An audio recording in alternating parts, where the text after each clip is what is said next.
Hozirgi kunda ba'zi bir haj umraga borganlar riyo qilishyapti.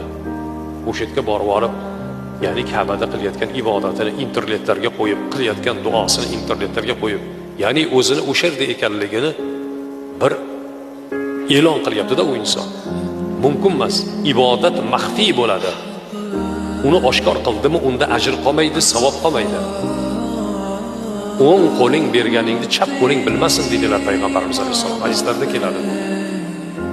Ya'ni bu qilayotgan ihsoningiz, ibodatingiz, yaxshiligingizni bildirmang. Wala tubtilu a'malakum billalloh. Qilayotgan amallaringizni botil qilib yubormang. Yoki bo'lmasa hajdan, umradan kelgandan keyin dabdababozliklar. Haligi bir kishi mahalladan hajga borib keladigan bo'lsa, ko'chasini boshidan payondoz soladi. 1 kilometr bo'lsa 1 kilometr, 2 kilometr bo'lsa 2 kilometrgacha shu hamma uydan olib chiqib, gilammi, boshqa narsani tashab, mashnaqangi odatlar paydo bo'lib ketgan. Faqat bu shariatga mutlaqo xilof narsalar bo'ladi. Bunaqa dabdababozlik qilinmaydi. Bu ibodat bu. Bunga kamtarona bo'lib, kamtarona kelib uyga kirish kerak odam.